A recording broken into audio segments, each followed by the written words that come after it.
Mazda's CX3 is a small crossover good enough to, well, change the way you feel about small crossovers. Though hardly the most affordable choice in this sector, it's cleverer, faster, more stylish and better to drive than most cars of the Duke genre. For other brands entering this segment, it's an example of how it should be done.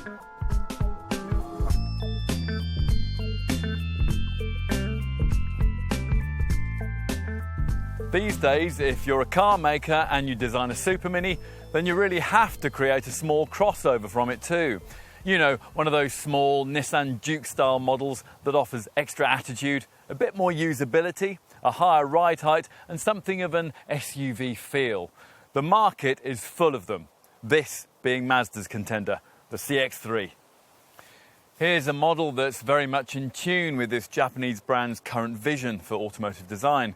Its so-called Sky Active philosophy that's all about creating cars that are light, efficient, pretty and, above all else, fun to drive. The market could do with a small crossover like that. In the metal it looks an energetic little thing, and Mazda promises us it'll drive that way too.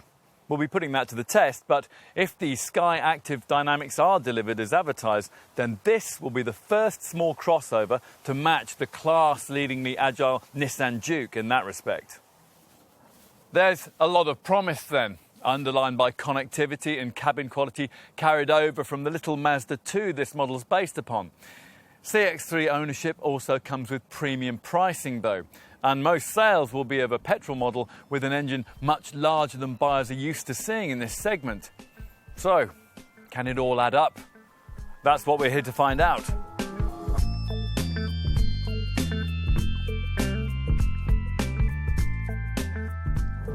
What should differentiate a small crossover like this from a small SUV? Shouldn't it be driving enjoyment? Cars of the Juke genre don't have to cart around weighty SUV mechanicals, which should make them more agile and fun at the wheel. Except most of them aren't. That Nissan Juke set a standard for energetic driving dynamics that simply hasn't been replicated by the many copycat models that we've seen since. Cars that have almost universally prioritised style over substance. This one is different. Which is no mean feat. To be frank, there aren't that many superminis that are really fun to drive, and adding weight and height to one in order to transform it to a small crossover model isn't a process likely to improve things very much. In creating this CX3, this was an issue that caused quite a bit of head scratching for Mazda. One reason perhaps why it took the brand so long to develop this car. Still, what we've ended up with seems to have been worth waiting for, developed primarily through extensive use of what the Japanese maker calls its Sky Active technology. Sky Active is one of Mazda's favourite buzzwords, an all-encompassing term for an efficient approach to vehicle engineering. This aims to drive down running costs by saving weight and ramp up driving enjoyment by doing exactly the same thing. It's a solution that seems so obvious, and indeed one that every other rival brand strives to achieve before getting bogged down in having to make its products bigger, better equipped, safer and better built.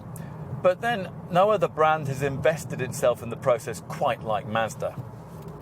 Integral to this Mazda CX-3's design philosophy is its Sky Active chassis, Sky Active body, Sky Active drive transmissions and its two Sky Active engines, all of them with bulk trimmed to the minimum, bringing the collective result that this car is light and agile. As a result, it's as happy as a golden retriever puppy when the roads get twisty. Hustle through the bends and you'll find the steering light but direct and accurate, allowing you to place the car precisely. To make all of this work, the suspension setup's inevitably a little on the firm side, so you feel things like roadway expansion joints and sharp speed humps a little more than you would in softer, less dynamically able rivals. It's nothing you couldn't live with, though. Onto those Sky Active G petrol and Sky Active D diesel engines. As a rule, small crossovers share their power plants with the superminis that they're based upon. But with this CX3, Mazda decided that a bit of extra petrol pep was needed. Hence the installation of a large 2-litre unit that's bigger than anything else offered in the class. Most buyers will choose it in base 120 PS form, but even there, 62 miles an hour comes and goes in just 9 seconds on the way to 119 miles an hour. To give you a bit of perspective, that's nearly 3 to 4 seconds quicker than directly comparable rival 1.2-litre turbocharged Nissan Juke and Renault Captur models. A different world of small crossover performance, in other words. There is a 150 PS version of the same engine at the top of the CX range, which you might expect to be even quicker. In fact, though, because this pokiest unit only comes mated to weightier all-wheel drive mechanicals, its performance is very little different. 62 miles an hour, 8.7 seconds away, en route to 124 miles an hour. Here, though, I'm trying a diesel model, a car that does have a supermini power plant. The 1.5-litre normally aspirated Skyactiv D unit from the Mazda 2. It only offers 105 PS, but that still gives you 270 newton meters of torque, a touch more in fact than you might expect from a car of this size. As a result, you'll find 62 miles an hour to be 10.1 seconds away from rest en route to 110 miles an hour, provided that you're quick with the slightly notchy but satisfying Mazda MX-5 sports car style 6-speed manual gearbox. Talking of gearboxes, there's a 6-speed automatic as an option across the petrol range, but a slight disadvantage of choosing diesel power in this car is that it largely restricts you to a manual stick shift unless you're prepared to stretch up to the priciest all-wheel drive model that I'm trying here. As in the petrol lineup, 4x4 traction and a diesel CX3 is restricted to the very top of the range. Still, at least this CX3 offers a 4x4 option. Most of this car's small crossover competitors either don't or restrict 4x4 traction to impossibly expensive range-topping models. As you'd expect in a model of this kind, this is one of those all-wheel drive systems that keep you front-driven most of the time, adding in grip from the rear wheels only when the slipperiest conditions demand it. In other words, your off-piste ambitions really shouldn't extend to much beyond a firmly surfaced field or a muddy car park. The restricted ground clearance and tarmac-orientated tyres also see to that. And finally, a word about quality and refinement. There's an obvious danger that both these attributes might be potential casualties of Mazda's Skyactiv drive for lightweight. After all, light equals tinny, and tinny equals cheap and noisy, doesn't it? Well, not here, apparently. A particularly stiff chassis plays its part in refinement, along with a whole series of other tweaks, clever floor panel beads that reduce cabin noise by as much as 5 decibels, and a lot else that I won't bore you with. Bottom line is that noise has been ruthlessly engineered out of this car at source, and as a result, almost nothing creaks, nothing squeaks, nothing feels cheap. True, the engines can be a bit vocal if you rev them, but the extra torque that comes with the Skyactiv technology helps to minimise the need for that. Combine all this with a decent driving position and truly excellent seats, and you've a small crossover that's more adept than most at undertaking longer trips.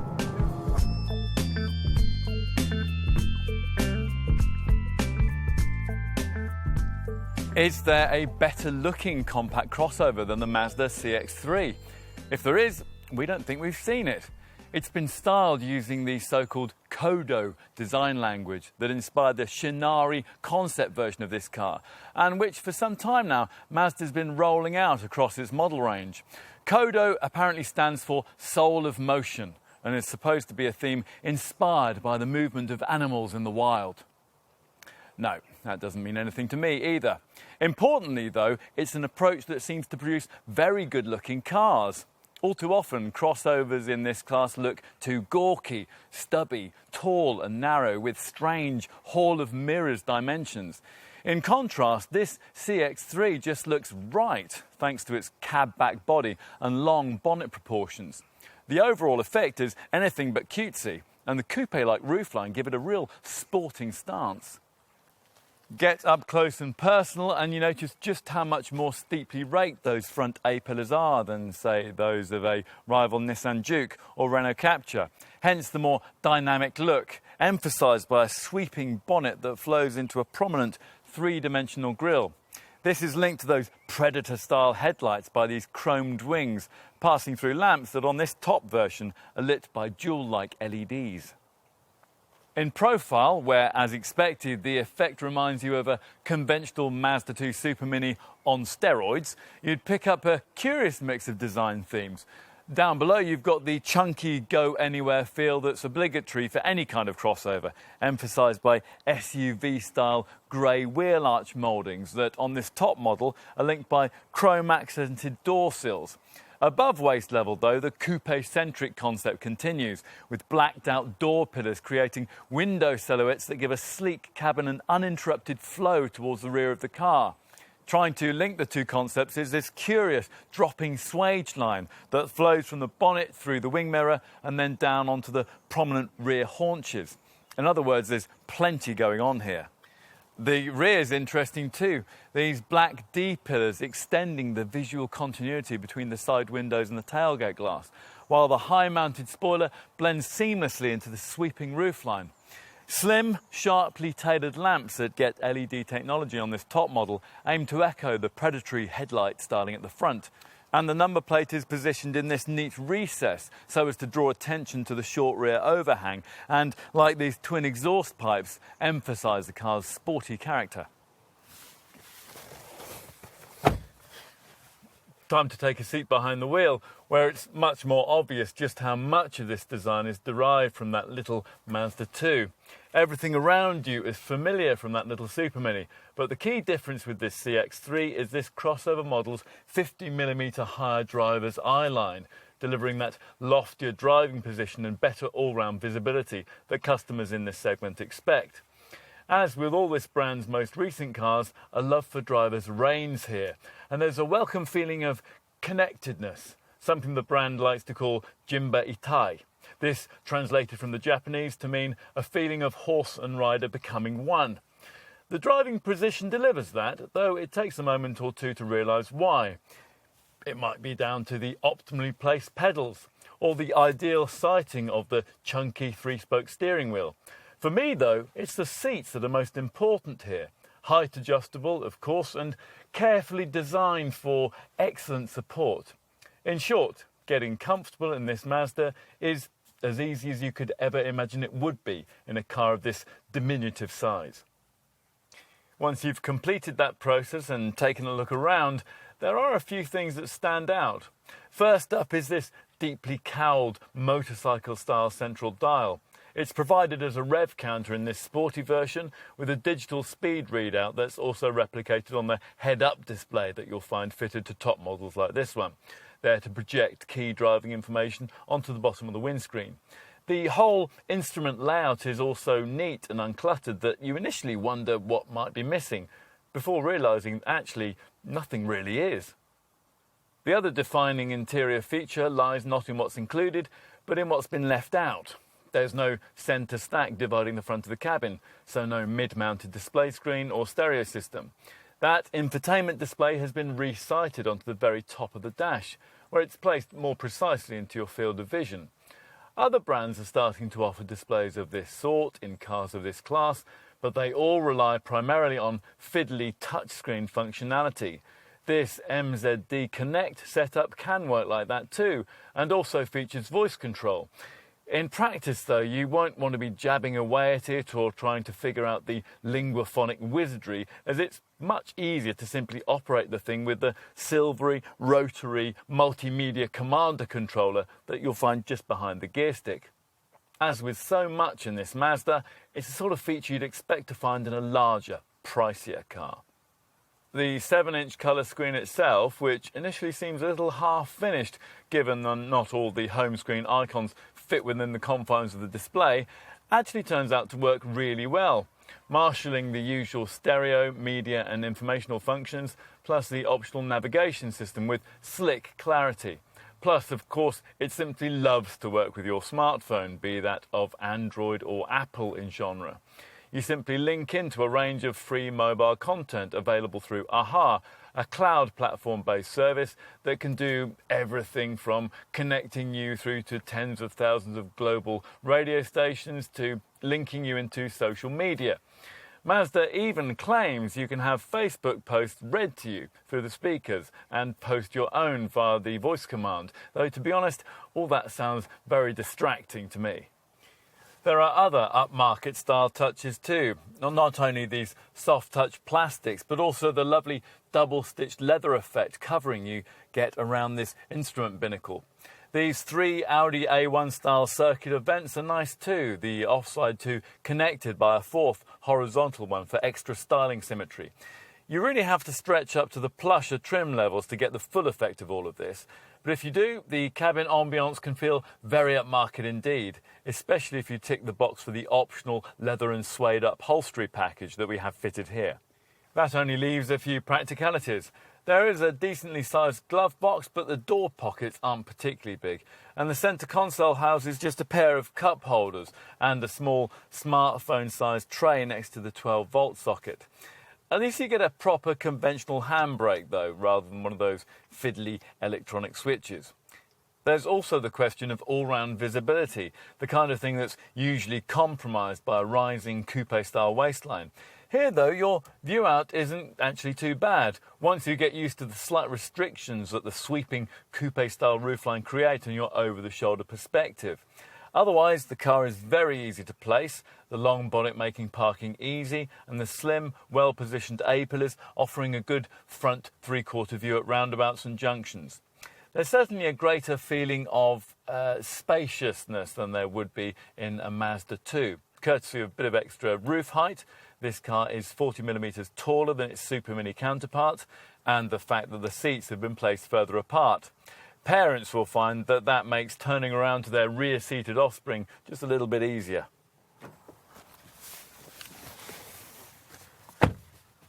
Talking of a seat in the rear, let's try that out.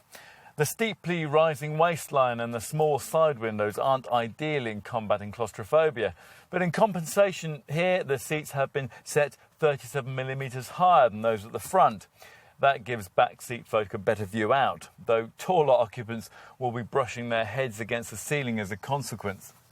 They'll get decent room for their elbows though, courtesy of 70mm more cabin width than there would be in a Mazda 2. So if you are graduating up from a Supermini, you'll probably find that this car feels slightly more accommodating and spacious. Everything's relative though, and ultimately there's only so much you can cram into what remains essentially a Fiesta-sized roadway footprint. In other words, this car won't serve the average family as well as a similarly priced, conventional, Focus-sized C-segment family hatchback, a car like the Mazda 3 would do. Mind you, I've been pretty cramped in the back of plenty of Focus-class hatchbacks. To be frank, there aren't many compact cars that can comfortably take 3 adults across the back seat, and although this certainly isn't one of them, I'd be surprised if a trio of kids gave you too many complaints. 2 adults will be certainly fine here, thanks in part to the efforts made by the designers in creating these slimmer front seat backs that feature concave sculpting, and this frees up space for your knees. If you need more room than that, then you probably need to walk over to the other side of your Mazda showroom and try the brand's slightly larger CX3.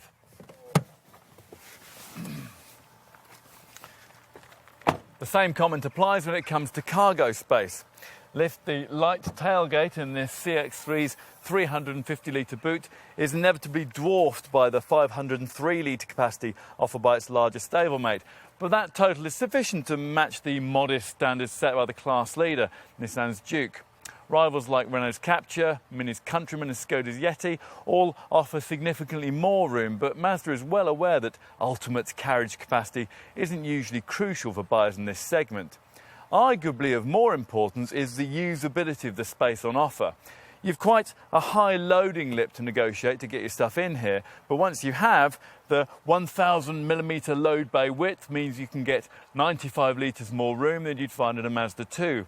Plus, you can also make better use of the space thanks to this standard flexible cargo board boot floor, one of those you can reposition at different heights to suit the kind of load that you want to carry. In its lowest position, there's room for a couple of decently sized 67-70 suitcases. Put the board in its highest position though, and you can create a fully flat load space when you push forward the 60/40 split folding rear bench to free up 1,260 litres of total fresh air. Plus, you'll have created for yourself a covered cargo area beneath the floor in which you'll be able to store valuables away from prying eyes. Or at least you will have done that in a lower spec model. This top spec variant mainly fills this space with a subwoofer for the Bose audio system that reduces total carriage capacity to 287 litres. Still, we all have to pay for our pleasures.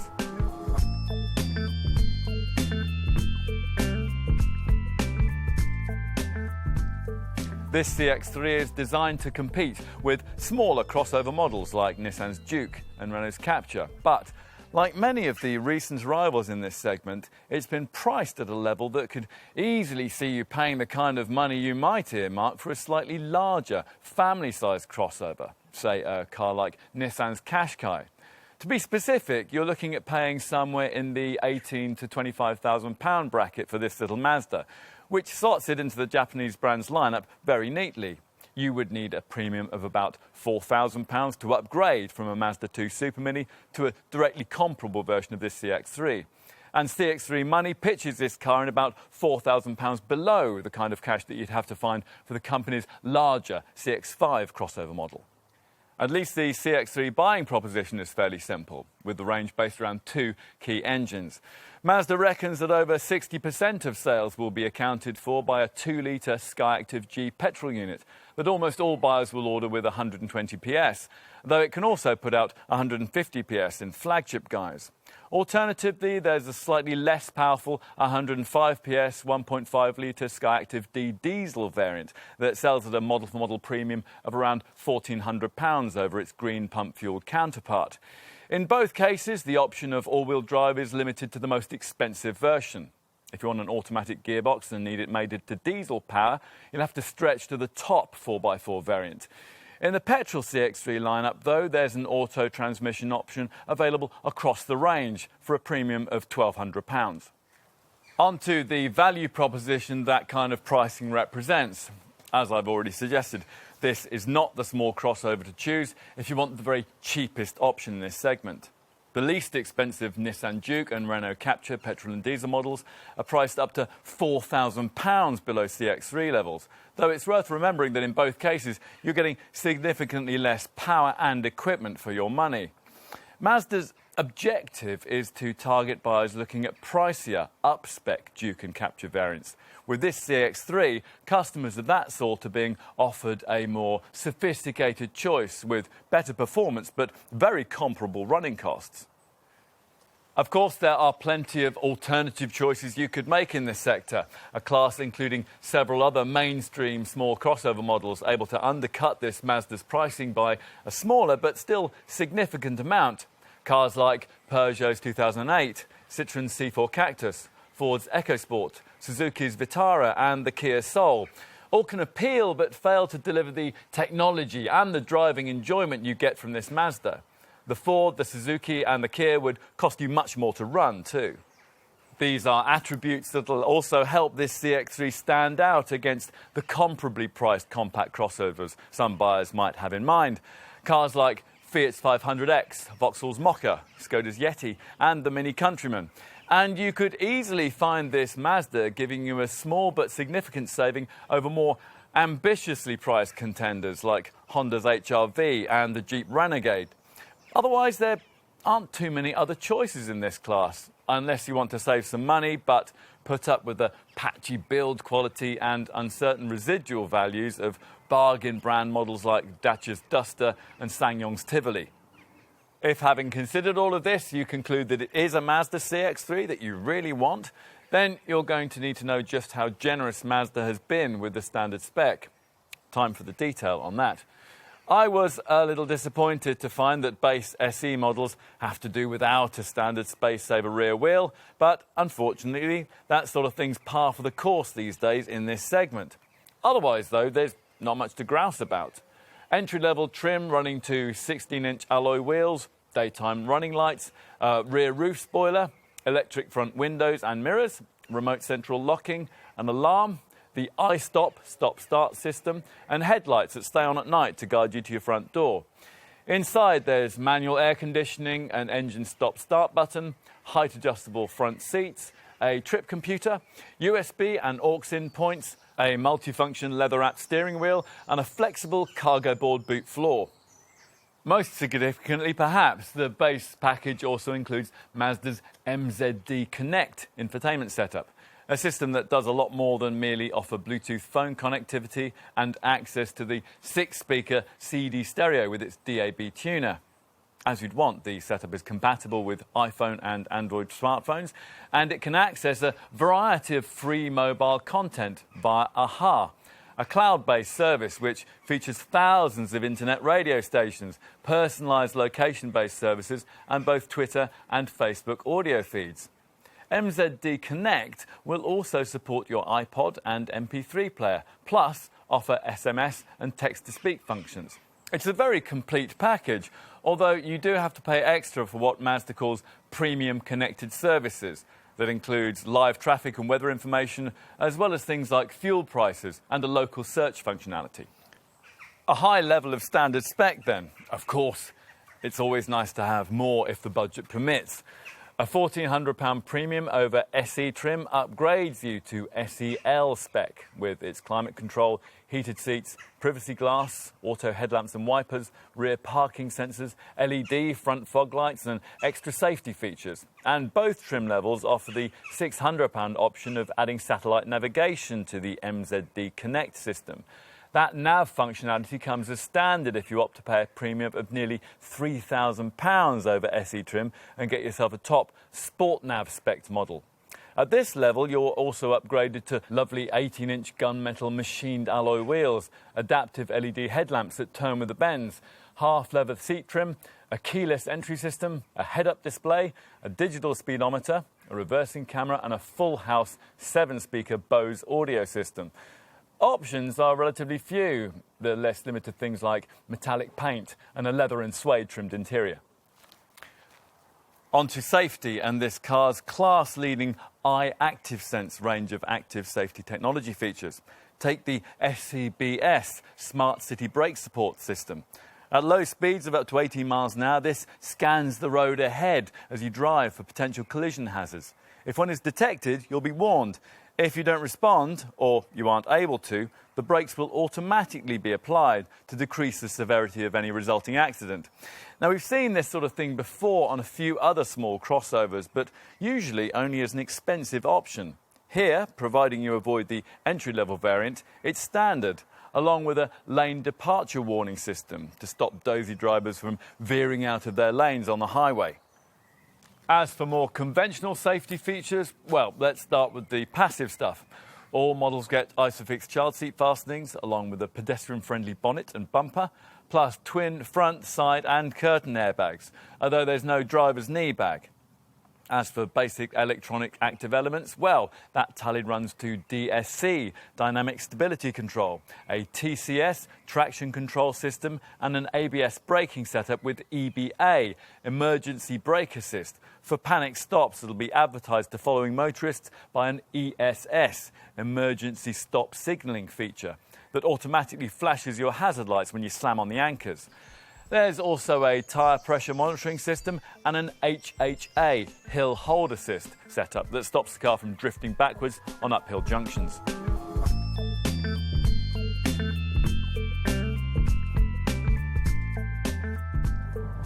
Small crossovers are based on supermini platforms, but they don't come with supermini running costs, primarily because they tend to weigh more. Take this CX3 for example. In this diesel form, it weighs 160 kilos more than the Mazda 2 Supermini it's based upon, even though the engine can be exactly the same. In petrol guise, the CX3's use of a larger 2-litre power plant ups the difference between the two cars to nearly 200 kilograms. The net result is an increase of around 15% in running costs if you're buying in a Mazda showroom and moving from Supermini to small crossover ownership. Mind you, that's not a bad showing by the standards of the class and still ensures that this CX3 can rank alongside the segment leaders when it comes to cost of ownership. Actually, the news is really even better than that, essentially boiling down to this. On the move, this Mazda will prove as affordable to run as nearly all of its direct rivals, while offering sprightlier performance than any of them. To To prove the point, I'll tell you that the 1.5 litre diesel-powered CX3 that I'm trying here is a second quicker to 62 miles an hour than rival Nissan Juke and Renault Captur models, and offers more pulling power too. Yet it still returns 70.6 miles per gallon on the combined cycle and 105 grams per kilometre of CO2. Bear in mind, though, that those returns take quite a hit if you specify this all-wheel drive version, falling to 60.1 miles per gallon and 123 grams per kilometre. Comparisons are slightly more difficult to make if you're looking at running a CX3 with petrol power, for this car's relatively large 2-litre engine must stack up against rivals using tiny 1.2 litre or even 1 litre units. The payoff for that, though, is performance. You can see this Mazda getting to 62 miles an hour, in some cases nearly 4 seconds faster than you'd expect a car of this kind to be able to go. It's a far more sprightly thing. Despite that, though, the running cost returns still get within touching distance of the feebler rivals. The 120 PS variant's combined cycle fuel return officially rated at 47.9 miles per gallon and the CO2 reading pitched at 137 grams per kilometre. Go for the 150 PS all-wheel drive model and the figures remain competitive, 44.1 miles per gallon and 150 grams per kilometre. That 4x4 model's showing is aided by a drivetrain 20% lighter than used in larger all-wheel drive Mazda models, and a clever e-loop brake regeneration system that harvests energy you'd otherwise lose under braking. The e-loop setup is one example of the thought Mazda has put into its drive for extra efficiency, but there are plenty of others. Most of the company's philosophy encapsulated by its so-called Sky Active technology, a program aimed at saving weight and improving mechanical efficiency. Hence a curb weight figure ensuring that even a big 2-litre petrol engine CX3 is no heavier than most of its smaller engined rivals. And clever use of low compression ratios for the Skyactiv G petrol and Skyactiv D diesel engines, meaning that ignition takes longer, ensuring a better mixture of air and fuel. This approach also enables the engines to run with less mechanical stress, which allows the use of lighter weight materials, in turn meaning that the finished vehicle will need less energy to move through the air. And no NG at all, of course, when it comes to a temporary stop, say at the lights or in traffic.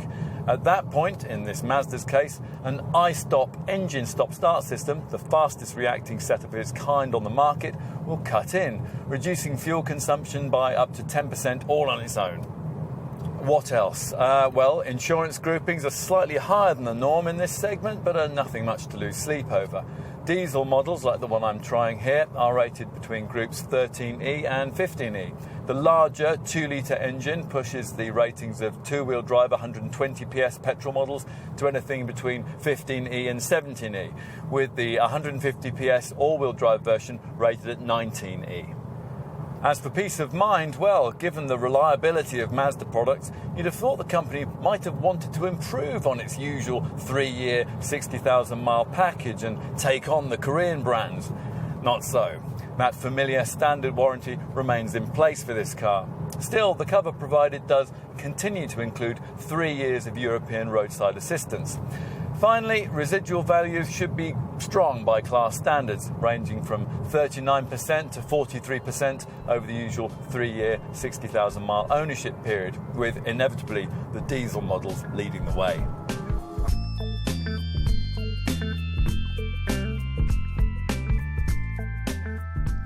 In its own way, this little CX3 is just as pleasant a surprise as its larger CX5 crossover stablemate was.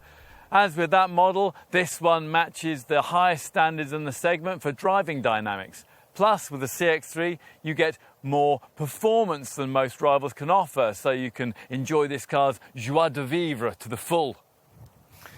The 2-litre petrol engine that most variants will be sold with is a key reason for this, though its size may cause running cost concerns in a car this small. It shouldn't do.